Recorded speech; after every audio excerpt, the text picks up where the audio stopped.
Well, actually, yeah, because Engage is a movement for millennials by millennials. Yes, Miss Adams. I was talking about the annual... Yes, the annual magazine. It's super easy to get. You just go to engagemagazine.net/sign up and enter your information. And it's free. Okay, Miss Adams. Thank you. Sorry, Professor. Visit engagemagazine.net. On this day in the year 1918, church bells rang, families embraced, and celebrations, as you know, filled the streets like never before. It was an embarrassment. But victory had come at a terrible cost. He let down, I think, our veterans. He let down our country. More than 1 million French soldiers and 116,000 American service members had been killed by the war's end. I think he sent a very wrong message. During the final battle of the war, over 26,000 Americans lost their lives, and more than 95,000 were wounded. I'm disappointed, and I'm sorry that he didn't do it. Freedom prospers when religion is vibrant and the rule of law under God is acknowledged. An informed patriot is what we want. Welcome to American Family Radio's Focal Point, the home of muscular Christianity on conservative talk radio. Muscular Christianity. Where we relentlessly explore the intersection of truth and politics. The trouble with our liberal friends is not that they're ignorant. It's just that they know so much that isn't so. Now, here's your host, Brian Fisher.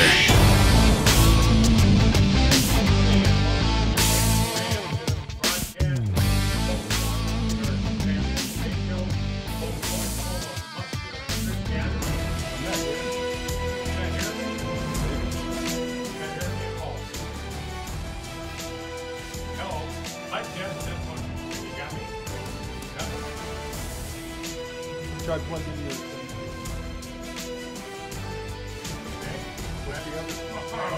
You know, it's somewhere wrapped around the back of my head.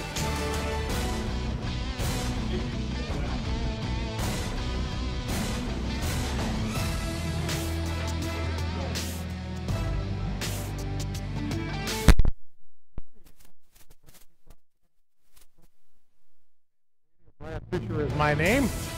Congenial, convivial, amiable, and addled.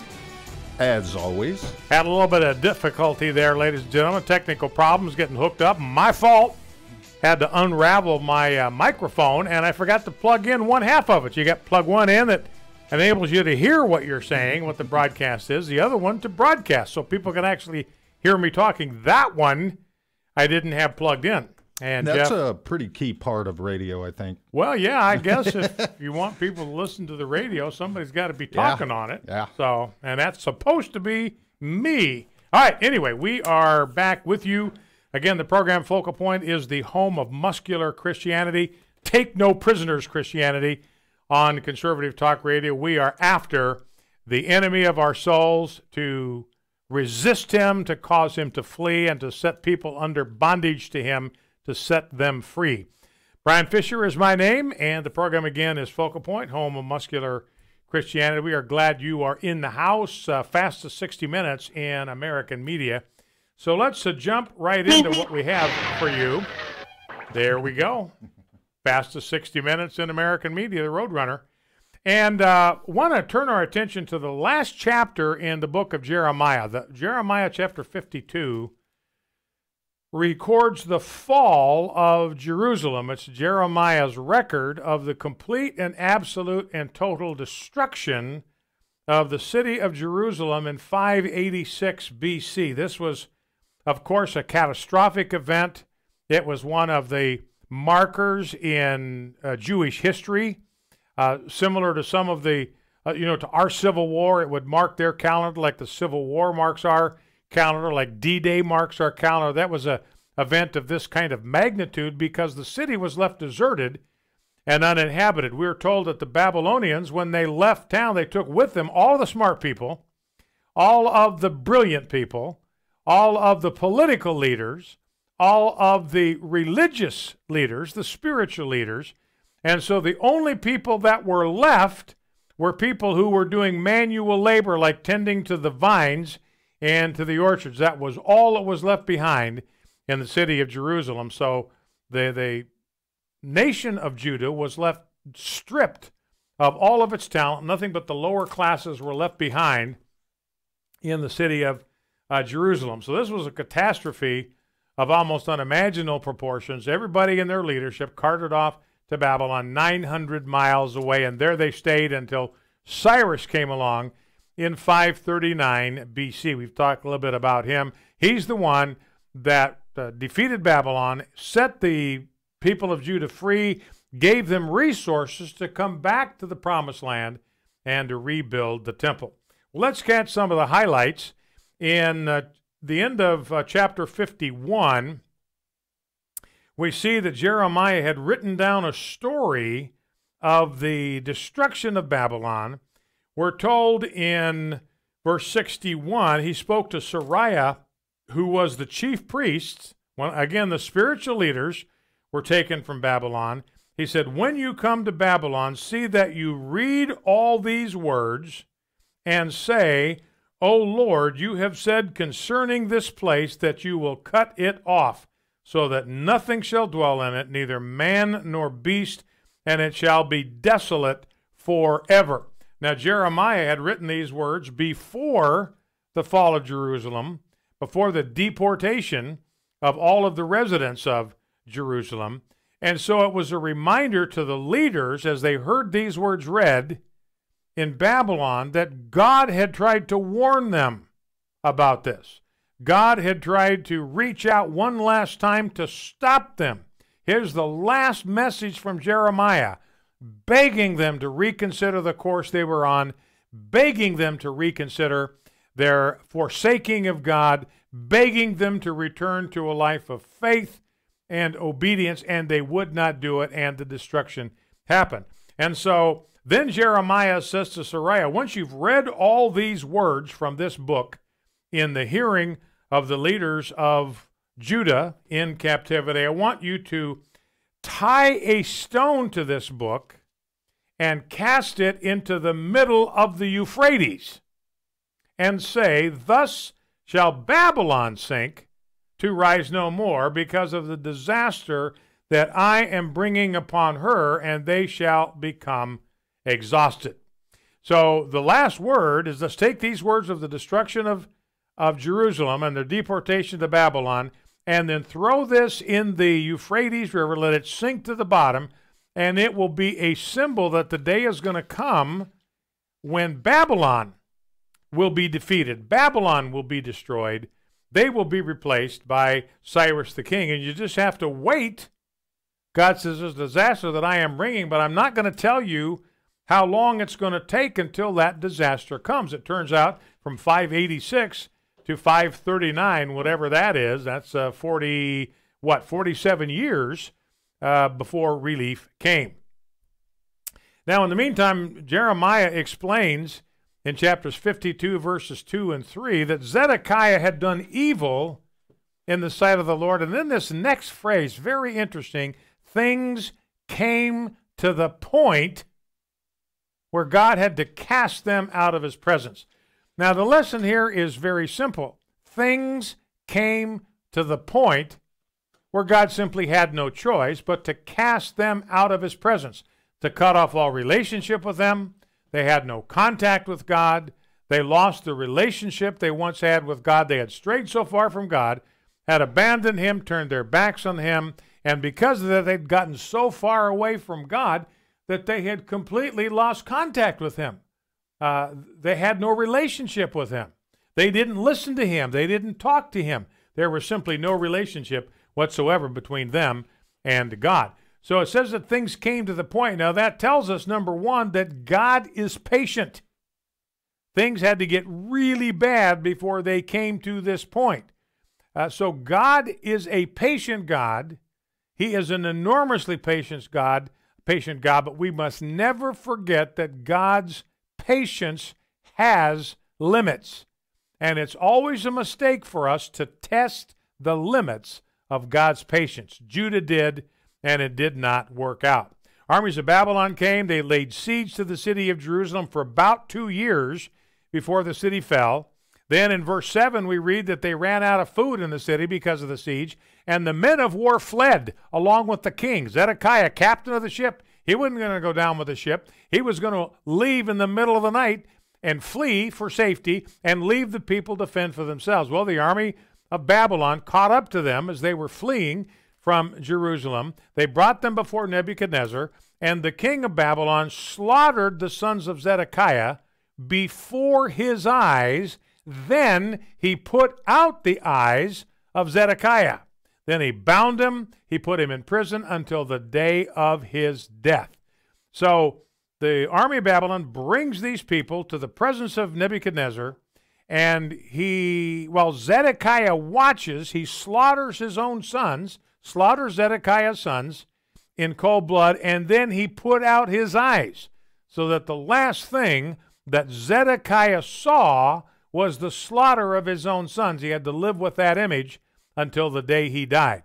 So God is a patient God, but his patience has limits, and it is a mistake for us to test the limits of the patience of God. Zedekiah did, and God's patience ran out. Then we read that a guy by the name of Nebuzaradan, he was the captain of Nebuchadnezzar's bodyguard.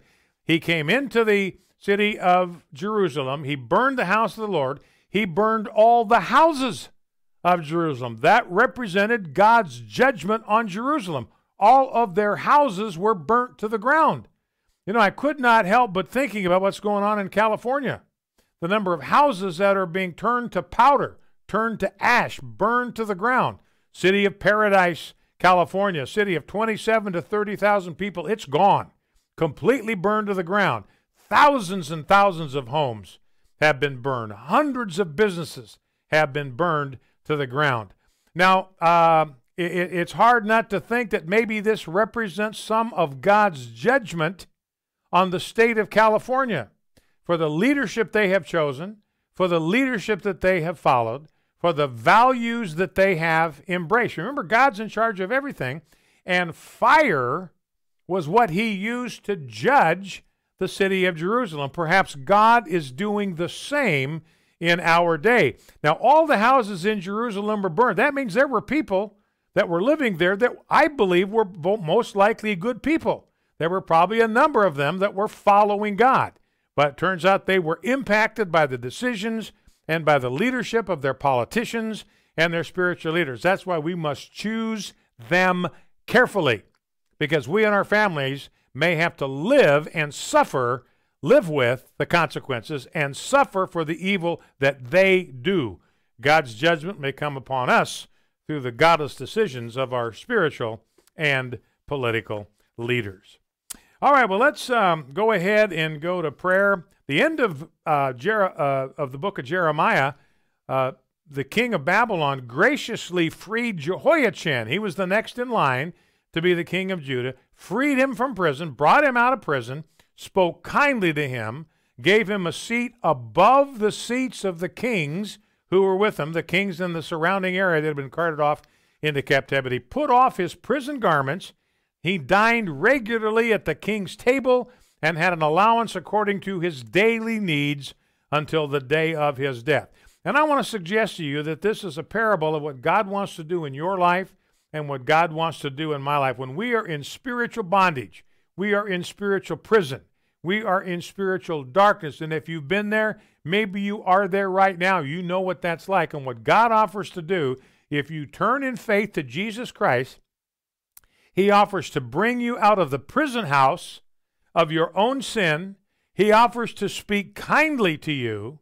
He offers to give you a seat next to him in the heavenly places.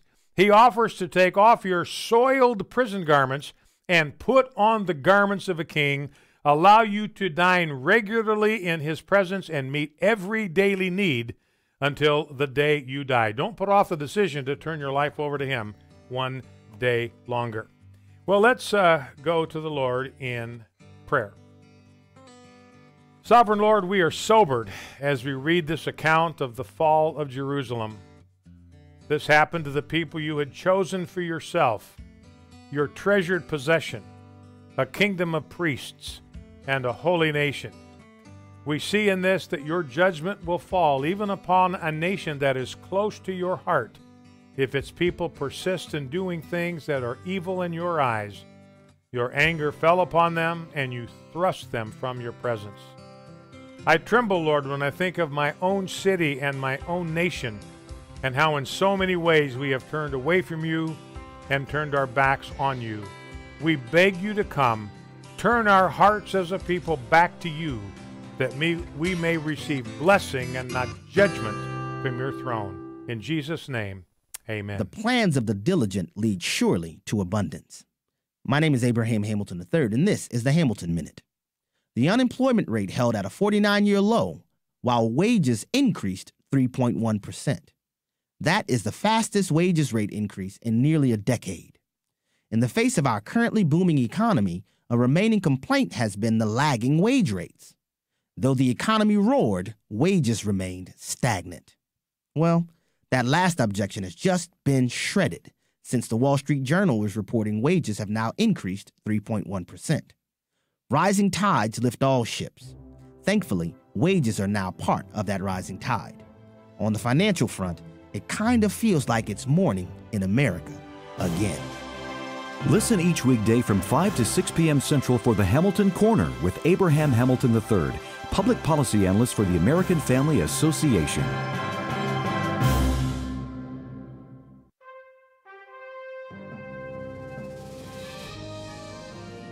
This is Dr. Richard Land, President of Southern Evangelical Seminary. Welcome to Bringing Every Thought Captive. The results are in. Americans have decided to bring back divided government to the federal level, with the U.S. House controlled by Democrats and the U.S. Senate and the presidency by Republicans. Apparently, half of America is at least somewhat pleased with this result, and the other half is not.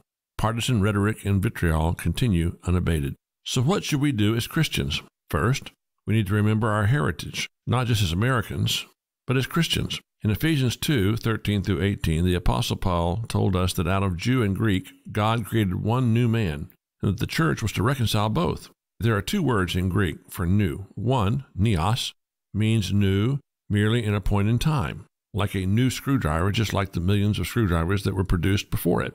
Then there is kainos, which means new in quality, a new kind, something that has never existed before. That's the word the Apostle Paul uses to describe the new man that is created in Christ Jesus, new as in never existed before. The great early Christian preacher John Chrysostom used this example. He said it would be as if God took a statue of silver and a statue of lead, melted them down, poured them back together, and created a new statue of gold. We are a new kind of man, created by our being reconciled to God through Jesus Christ. We are to be reconcilers, to go forth and to seek to reconcile all of those who are estranged, all of those who are estranged from each other, and all of those who are estranged from God. We can begin reconciliation among our brothers and sisters in Christ. We know that there are those who voted for one candidate or the other, and those who did not vote. We start by modeling reconciliation as brothers and sisters in Christ, understanding whose we are. We belong to Jesus. This is Richard Land.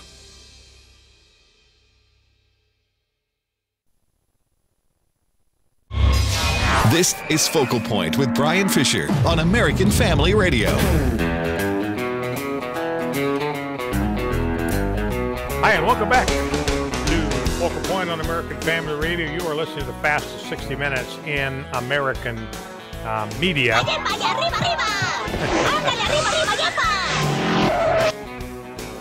Read a story last night about a woman in Florida. She was in a Red Lobster eating, and apparently she took sympathy on the lobsters. You ever been to Red Lobster? They've got live lobsters in a tank. Well, she grabbed one of them and bolted for the door. She ran off with a live lobster from Red Lobster. They eventually caught up with her.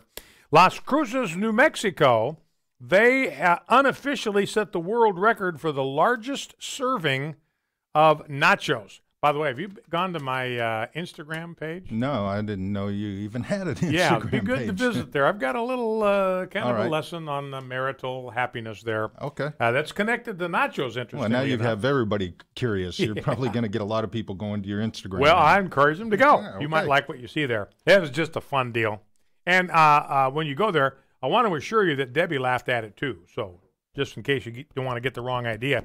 But anyway, Las Cruces, New Mexico served a serving of nachos that weighed 5,039 pounds. Yes, 5,039 pounds. It was 110 feet long. Wow. So you paid $15 and you could participate in the world's largest nacho feed. Okay. Apparently, the old world record is like 4,000 pounds or something, so they're going to try to get this thing certified by the Guinness Book of World Records. I don't know how they'd be able to do that without the chips getting all soggy, by the time you get to the end of it. I don't know how they did it either. Anyway, Jim Acosta, you might have heard, is suing the White House for taking his press pass away from him. Now, this is ridiculous. They're not going to get anywhere. I mean, they should not, in a just world, get anywhere with this. There is no constitutional right for anybody to have a press pass. That's not in the Constitution anywhere that you have a right to a press pass. There's no constitutional guarantee that you can be a jerk every day you're in there and still be admitted into the White House briefing room. There's no right, there's no law, there's no constitutional guarantee of that at all. So I'm hoping that case just gets thrown out right on its ear. Speaking of bias in the media, we've seen it with Jim Acosta, but I came across a survey of financial journalists. These are the people that write about the economy. This is one of the reasons why most people don't even know how good the economy is under Donald Trump. They don't know that wages are up 3.1%. They don't know that manufacturing jobs are up 33,000. They don't know that 250,000 jobs were created just last month. They don't know it. Why? Because economic journalists, finance journalists, won't tell you. And here's why. 58% of the people that write about financial news in the media describe themselves as liberal. You know how many describe themselves as conservative? 4%. So liberal financial journalists, the ones that are writing about the condition of the economy, they outnumber conservative journalists 14-1. That was conducted by Arizona State and Texas A&M University, and it was a pretty complete survey. Interviewed 462 financial reporters about their jobs. Politico did a survey in 2016 about the White House press corps. Found among 72 reporters, you know how many Republicans there were in the White House press corps in 2016? Out of 72 reporters, 0. Nada, zip, zilch. They did the same thing in 2017, surveyed 63 White House reporters. You know how many Republicans they found? 3. 3 Republicans out of 63 were Republican. So no surprise that the White House press corps heavily tilted against the Trump administration. No surprise that you got to go to a conservative website to get any of the good economic news that's out there. The economy is humping right along, but nobody would know it if all you read was the talking snake media. I guess that's how we get stories that Jim Acosta is a victim and Tucker Carlson is not somehow. Yeah, that somehow Tucker Carlson deserved what he got. So, all right, I find this curious. This is a story about Mark Zuckerberg, and the reason I'm mentioning this story to you is everybody on the left, they're heavy into globalism. Globalism is the thing for them. They love the UN. The UN is the pyramid, the political pyramid in all of the world. It has global influence. It can bring peace around the world. They love globalism. They love everybody who despises nationalism, who despises patriotism, who don't like people like Donald Trump who love their own country and want to put their own country first in their own policy. You know, Donald Trump is not saying to the other countries of the world, I don't want you to put your country first. In fact, I want you to do it. If you're the leader, political leader of your country, then you should put your country first. Your economic interest, your liberty, your security ought to be priority number one. Priority number one for me with my country ought to be priority number one for you in your country. So Donald Trump, but here Mark Zuckerberg Mark Zuckerberg was a big-time globalist. They got Facebook all over the world. But he has been summoned to appear before an international grand committee of 5 governments who are investigating disinformation and election meddling. This according to CBS News. The hearing's supposed to take place on November 27. Now, Zuckerberg's not going to go.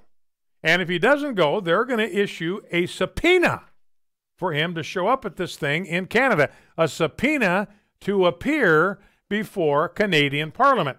So here is Mark Zuckerberg. This is exactly where globalism takes you. I don't know that Mark Zuckerberg's going to come away with this lesson, but one of the reasons, there are a lot of reasons to reject globalism.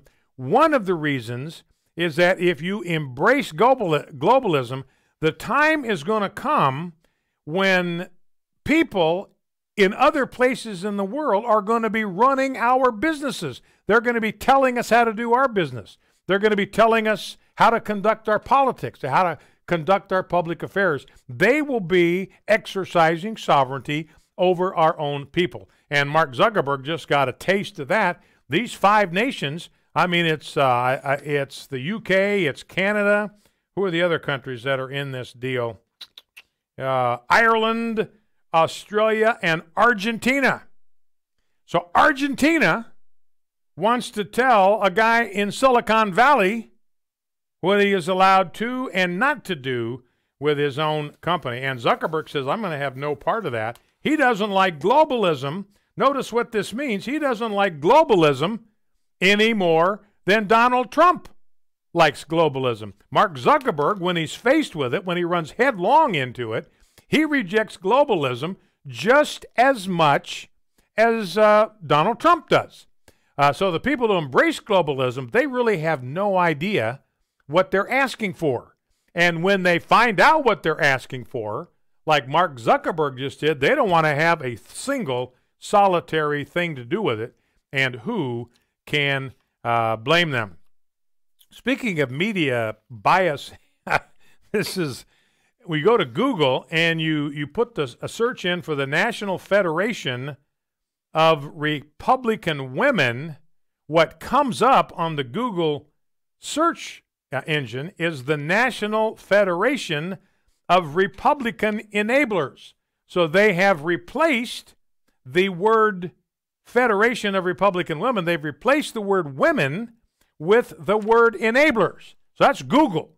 You go to Google to search for women, you're going to get Republican women. You're going to get a finding that takes you to enablers. You're going to be called an enabler. And the Houston Chronicle, by the way, they announced last Thursday that they had retracted 8 stories talking about media bias, talking about fake news, talking about counterfeit news. The Houston Chronicle had to pull 8 stories. They did an internal investigation. They found that the stories, the journalists who did the stories relied on sources that do not exist. Austin Bureau Chief Mike Ward, of the 275 people quoted in his stories, 122 could not be found. These 122 people appeared in 72 different stories. So, in other words, fake news, ladies and gentlemen, is alive, and it is very well. All right, ladies and gentlemen, we are in the process of encouraging you to participate in Operation Christmas Child. This is collection week for Operation Christmas Child. You can go to their website, SamaritansPurse.org/OCC for Operation Christmas Child. Go to SamaritansPurse.org/OCC, and there you will find a location where you can drop off your Christmas shoebox. Remember, this is a shoebox you can fill with toys for a child, inexpensive toys, but it's a delight to these children. A lot of them have never received a gift in their entire lives, never received a Christmas gift. A lot of them never even received a birthday gift. So you can be the source of the first gift that these children have ever received in their life. So get the shoebox. It's not too late to do it. Run down to Walmart, fill it up with things that you can pick the gender of the child. And by the way, there's only 2 because we operate according to a biblical definition of gender. There's male and female. Pick a gender, boy or girl, and get stuff in your shoebox that would capture a child's heart. Put a little soccer ball in there with a pump. You can put a doll if it's a girl. You can fill up the box with other fun toys, hygiene items. These boxes are going to 100 countries, children in 100 countries around the world. If you want to follow your donation, you can spend $9, donate online to follow your box, and you can receive an QR code and find out the destination of your shoebox gift, find out exactly where it is going. Now, with us to talk about this is Mariya. And Mariya, I apologize. I am not sure how to pronounce your last name. Would you please help me? Absolutely. You're not the first one to say that. It's pronounced Snizkbo, and you're welcome to take me out to lunch anytime. I'll teach you. All right. So we're talking. Is Mariya correct? Did I get that right? Yes. You okay. Got that. Yep. Good. All right. Well, we'll let Mariya take custody of her last name, and I will be happy to take custody of her first name. And Mariya, I'm showing our listeners, we have a lot of people that live stream us on Facebook, and here's what the Christmas shoebox looks like. And you can get it ready to go. I mean, it comes in this little box, and you can fill the box and drop it off at one of, there's 500, let's see, how many collection sites are there, Mariya? Oh, 5,000 collection sites. And there's a collection sites in all 50 states. You can drop it off. Well, Mariya, tell us a little bit about how you got involved in Samaritan's Purse and Operation Christmas Child. Mm-hmm. I have a pretty unique story, actually coming from the side of receiving a shoebox. So not a lot of people can say that, here in the States at least, or from the people that pack shoeboxes. But I was incredibly blessed by the ministry when I was 10 years old. And one of those 150 million children over the last 25 years that received the shoebox. And just like you were saying, it was our first and only Christmas gift. A lot of the kids that received the shoeboxes have never had an opportunity to receive a gift and don't even know what that is. I grew up in a pretty in a safe home, in a home with two parents, mom and dad, that loved and cared for us very much. But because of the financial struggles in our country, where I grew up in Ukraine, during the fall of the Soviet Union, my parents worked really hard, but they still struggled to provide for the growing family. And so we simply went without ever receiving Christmas gifts. And we kind of learned to accept that and didn't make a big deal about it, although, going back to school after that Christmas break was always probably one of the hardest times in my life, in addition to the fact that I was constantly bullied in school because I was a Christian. So going back to school after Christmas was even harder because that's an additional time that they make, my classmates made fun of me for, not having gifts or being too poor, or my, parents loving God so much that doesn't protect us or care for us. And it was just challenging. So if you can only imagine the change that happened when I came to school with a full shoebox. Wow. Full of gifts. Wow. So that was like God just completely turning my situation around. When I prayed right before going, on a winter break that year, that I just prayed, God, I can't take this anymore. And I was 10 years old in 4th grade, just saying, I can't handle all this bullying, all this, because they would not even invite me into their groups. I only had one friend that would kind of pick sides whenever it was more convenient for her. So never expected to receive an Operation Christmas Child shoebox, and never expected a gift. But because of that gift, all of my classmates that made fun of me before Christmas break, all of a sudden were like really nice to me. And, surrounded me, because that's just how it works. If you're nice to other people, they're going to be nice to you. And, if you share their Christmas gift, hopefully they're going to share yours. And so I could have, taught them a lesson and it's like, hey, remember how you treated me? But no, instead, I knew how Jesus would have reacted to that and did it. And so I told them that this is because I'm a Christian. See, nobody else got a shoebox. It's just me and, our family. And I was able to, testify to them again that there's people who are just like me. There's Christians on the other side of the world that have no idea who I am, that cared enough about a child on the other side of the world that packs this shoebox full of things that we've never even seen before. Mariya, I'm going to have to let you go. We're out of time, but thank you for sharing your story about Operation Christmas Child. We'll be right back. Hello, AFR listeners. My name is Isabella, and I received my Operation Christmas Child shoebox shortly after the fall of the communist regime in Romania. During this difficult time in my life, this shoebox was a splash of color in my black and white world. You can make a difference in the life of a child by packing a shoebox through Operation Christmas Child. Visit afr.net and click on the Operation Christmas Child banner today. These creatures, who were created primarily to worship God, have 6 wings. 4 of them are for worship, and 2 of them are for work.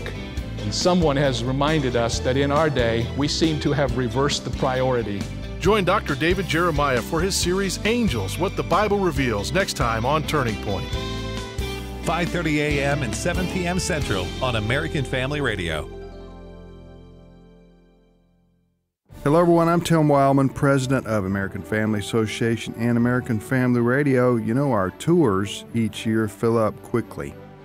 And so I'm letting you know now, don't tell anybody else now, that the 2019 Spiritual Heritage Tours are planned for June and for September. So if you want to go this year, that is 2019, you need to let us know as soon as you can. Visit the website spiritualheritagetours.com. spiritualheritagetours.com. Again, those are 2 separate trips, one to Williamsburg, Jamestown, and Yorktown, and the other one to Washington, D.C. and George Washington's Mount Vernon. Stephen McDowell, who's the president and founder of the Providence Foundation, is our historian, and he'll be on both trips telling us the behind the scenes and the stories of who, what, when, and why. Len Ingram of Redeem Clean felt God call him to support the American Family Association. I'm a laundryman. I'm the son of a laundryman too. I love clean clothes. I love the business. I love everything about it. This project was built exclusively to support AFA and AFR. There's no strings attached. Another thing that I would like to see come out of this is that I would like to see other business people feel a calling to support ministries wherever and whatever they do to share the gospel of Jesus Christ. In addition to your regular AFA giving, Redeem Clean Laundry Detergent allows you to increase your support of AFA just by continuing to wash your family's clothes. For clean laundry and support of a cleaner society, it's Redeem Clean. Learn more, find options, and get Redeem Clean products at redeemclean.afastore.net. That's redeemclean.afastore.net. American Family Radio. You're listening to Focal Point with Brian Fisher. Brian Fisher.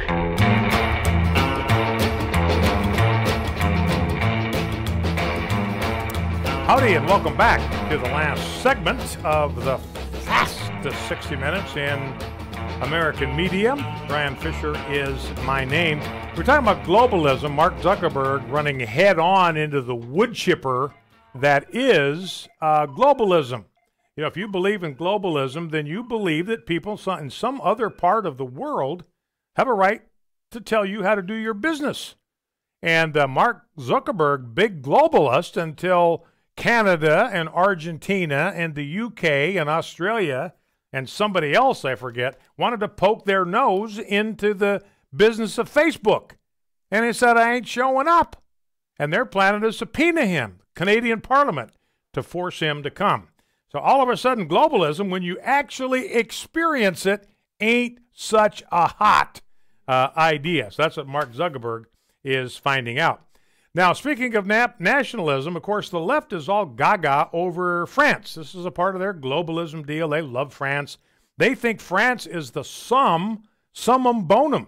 You want to look at what a country ought to be, they say, look at the country of France. Now, Donald Trump went over there, President Trump went over there because, of course, you're aware this was the 100th anniversary of the end of World War I.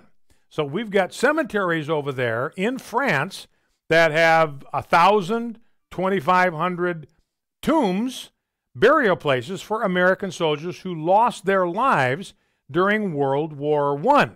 You know, we're fighting right now to protect the cross in Maryland.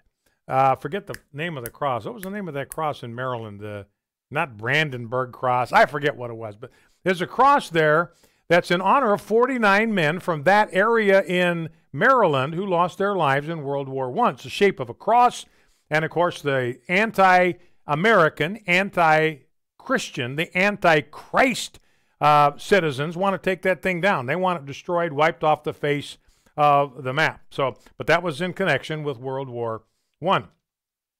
So anyway, Donald Trump just came under withering criticism because he didn't go to a scheduled ceremony at a military cemetery in France where 2,500 American soldiers are buried. Was it the Bladensburg Cross? Bladensburg. The Bladensburg Cross is the one I'm thinking of in Maryland. Not too far from D.C., actually.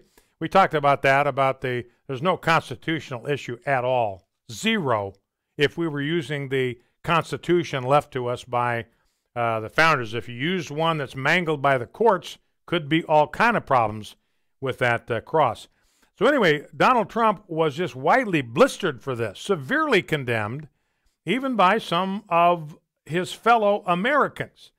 Here is Chuck Hagel, clip number 1. He's a former defense secretary, and he tees off on Donald Trump. Well, he should have gone through it to go. It was not that big a challenge or a problem. It was an embarrassment, and he let down, I think, our veterans. He let down our country.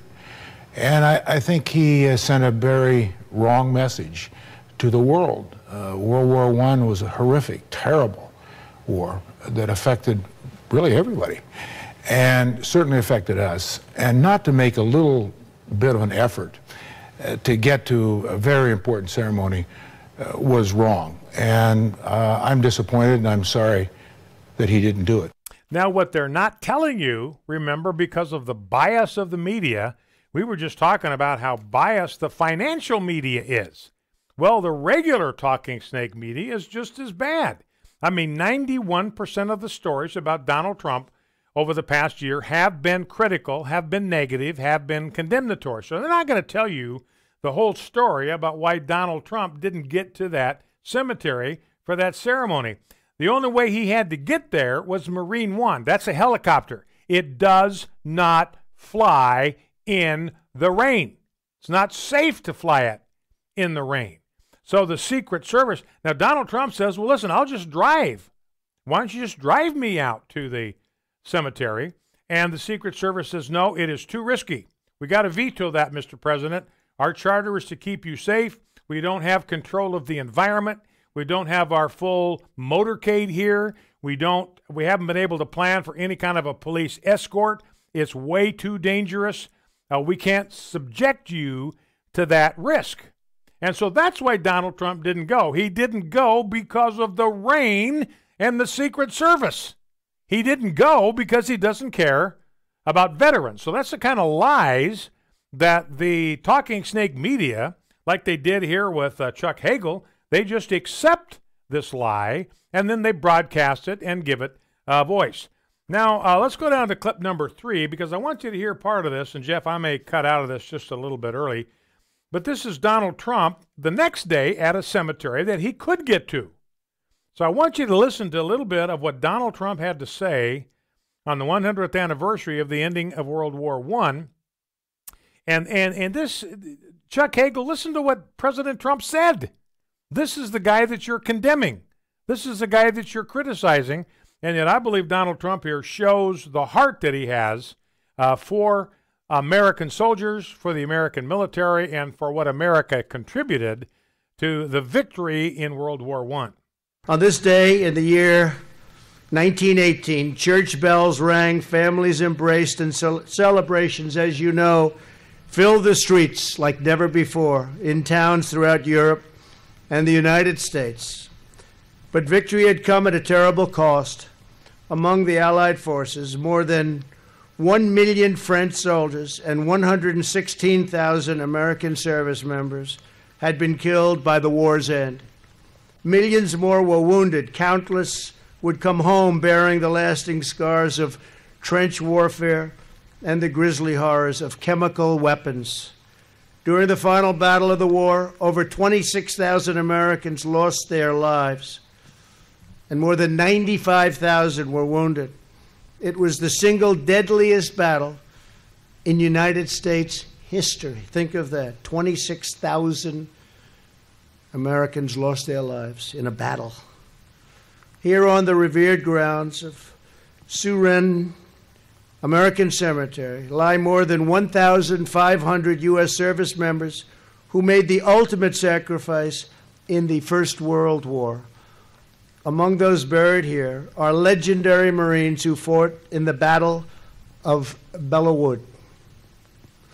In that treacherous forest and the surrounding fields, American Marine soldiers and Allied forces fought, and they fought through hell to turn the tide of the war, and that's what they did. They turned the tide of the war. It was in that battle that our Marines earned the nickname Devil Dogs, arising from the German description of their ferocious fighting spirit. All right, so there is President Trump honoring the dead and celebrating his country. He's the president of America. He's over there to celebrate what America contributed to victory in World War I. These devil dogs, these Marines that charged into withering fire through the Belleau Wood and engaged the enemy, got them to surrender, turned the tide of the war. It was American Marines that did that, and it was the German soldiers who were so impressed with the fighting spirit of these Marines that they gave them, it was the German soldiers that gave them the nickname Devil Dog. So that's President Trump. If you ask me, I don't know what you could find wrong with President Trump's appearance at that cemetery. And so for people like Chuck Hagel to take these cheap shots at him and then to have the media just amplify those cheap shots is just reprehensible. Yeah, has there ever been a doubt that our president doesn't love the veterans? I mean, he's been campaigning on that, he's been speaking on it, making things right at the veterans hospitals. I mean, there's never been a doubt. I don't know where. Never been a doubt. Well, you know, another issue has come up. We talked about this before, but it resurfaced in a story I read today. The Veterans Administration, again, this goes back to Donald Trump's support for the soldiers. The Veterans Administration has been conducting experiments on dogs. And the experiments they conduct on dogs, and the purpose of these experiments is to find better ways to take care of injured soldiers. They're not inflicting torture on these dogs. They're doing medical experiments on them so that they can minister to our injured soldiers in a better way.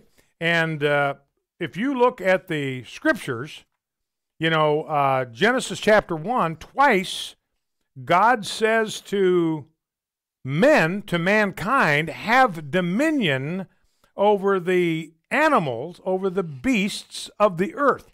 They have been put here for human benefit. Now, we're not talking here about permission to torture animals. In fact, the Bible prohibits that. But the use of animals for medical experimentation in order to benefit human beings is perfectly appropriate. And these dogs, when they have finished the experiments on these dogs, they are euthanized, every one of them. So they go there and they're experimented on and they die.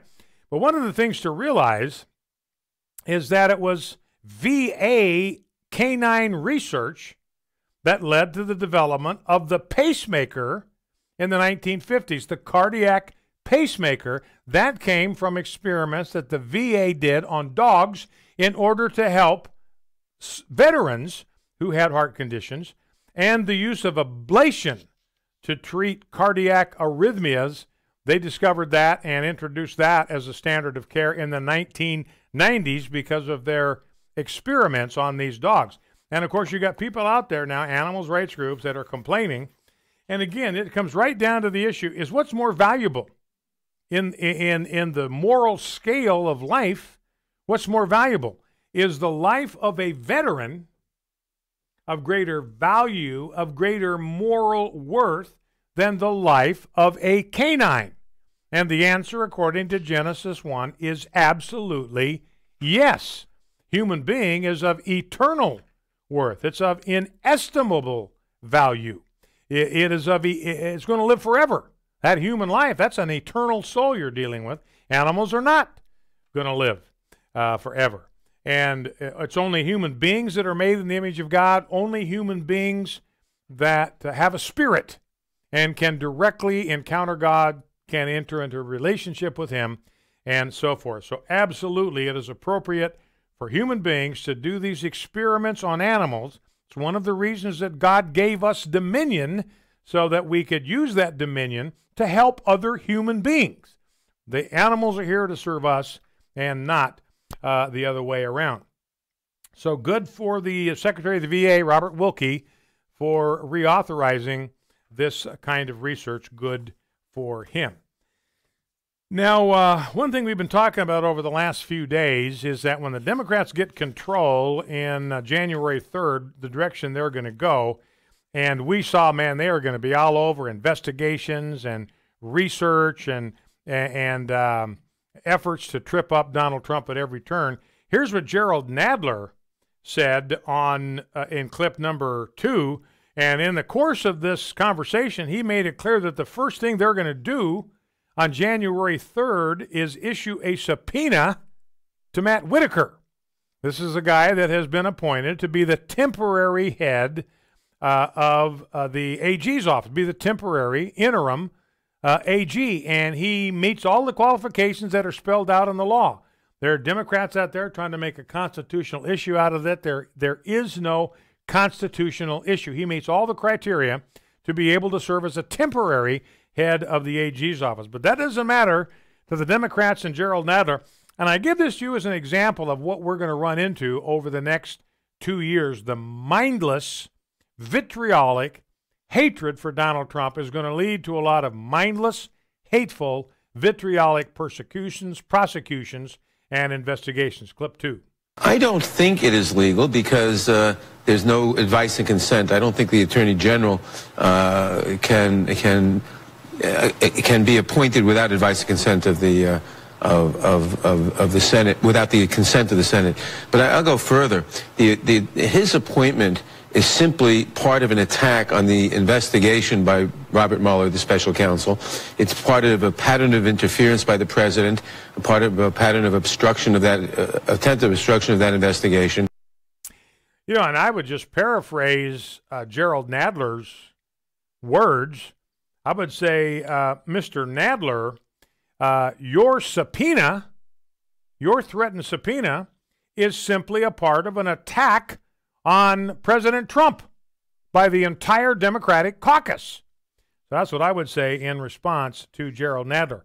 But it's a picture of the kind of open warfare that we are going to encounter as we get into January 3rd. All right, that's it for Focal Point today. Don't forget, we have Focal Point Overtime. Was that what you were going to say, Jeff? Yeah. Don't forget Focal Point Overtime.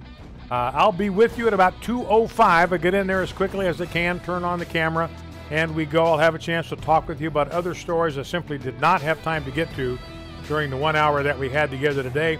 You can get there by going to our Focal Point Facebook page. It's available exclusively there. Go to your Facebook page, put Focal Point-Brian Fisher into the search bar. It'll pop right up. You'll see my smiling face in about 6 or 7 minutes. And you can click on the little go button and check in to Focal Point Overtime live on Focal Point Facebook. Don't forget, ladies and gentlemen, with God's help, we are fighting a winnable war. The views and opinions expressed in this broadcast may not necessarily reflect those of the American Family Association or American Family Radio.